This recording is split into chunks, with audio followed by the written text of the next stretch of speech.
Hello my dear friends, మాకు ఇవాళ మామిడి పళ్ళు దొరికినాయి.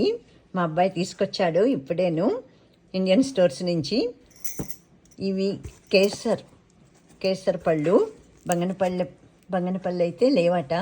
కేసర్ బుక్ చేశాడు. బుక్ చేసి 1 వీక్ అయింది. ఇవాళ ఏప్రిల్ 12 తారీఖు, ఇవాళ 2025. ఇవాళ సాటర్డే. ఈరోజే హనుమ జయంతి, అదే హనుమంతుని విజయోత్సవం రోజు.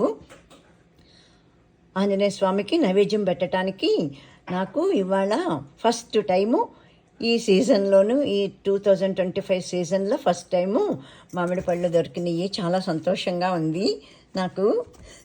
ఇవి 11 పళ్ళు ఉన్నాయి.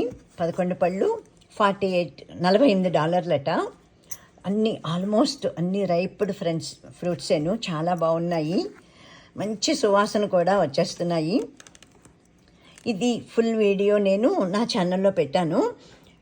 ఇంట్రెస్ట్ ఉన్న వాళ్ళు నా ఛానల్లోకి వెళ్ళి చూడండి.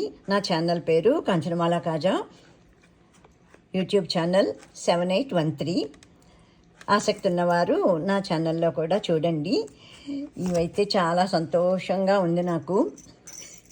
ఇండియా గుర్తొస్తుంది ఈ మామిడి పళ్ళు చూడగా. నేను ఇవి ఫస్ట్లో వచ్చేవైతే కనుక చాలా తీయగా కూడా ఉంటాయి. లాస్ట్కి అయితే అంత టేస్టీగా ఉండవు. ఇది వచ్చే సమయాన్ని బట్టి కూడా ఉంటుంది కదా. ఎక్కువ రోజులు అట్లాగా ఉండి వస్తే కనుక టేస్ట్ మారిపోతుంది. అప్పటికప్పుడు ఫ్రెష్గాను ఎక్స్పోర్ట్ అయిపోయినాయి అయితే టేస్ట్ చాలా బాగుంటుంది. ఈ కలర్ చూడండి ఎంత బాగున్నాయో.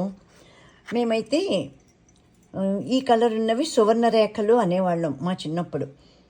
మా ఊరు వెస్ట్ గోదావరి జిల్లా, నరసాపురం తాలూకా మొగల్తూరు. అక్కడ నేను చెప్పేది, మా ఊర్లో అట్లాగా మేము ఈ కలర్ ఉన్న వాటిని సువర్ణ రేఖలు అనేవాళ్ళం. ఇవైతే కేసర్ మ్యాంగోస్ అంటారు. అప్పుడు మాకు ఈ కేసర్ అన్న తెలియదు అసలు. బంగనపల్లి, సువర్ణ రేఖలు, పెద్ద రసాలు, చిన్న రసాలు, చెరుకు రసాలు, పంచదార కలసలు, ఇవి మాత్రమే నాకు గుర్తున్నాయి. ఇవన్నీ మొగల్తూరు చాలా చాలా ఫేమస్ మామిడి పళ్ళకి. ఎంతో రుచికరంగా ఉండే మామిడి పళ్ళకి ఫేమస్ అప్పుడు మా చిన్నప్పుడు. ఇప్పుడు కూడా అదే చెప్తున్నారు. అంత పెద్ద మామిడి పళ్ళు తోటలు బాగా ఉండేవి, మామిడి తోటలు. ఇప్పుడు కూడా ఉన్నాయనే అంటున్నారు బాగా. నేను ఎక్స్పోర్ట్ కూడా బాగా చేస్తున్నారు.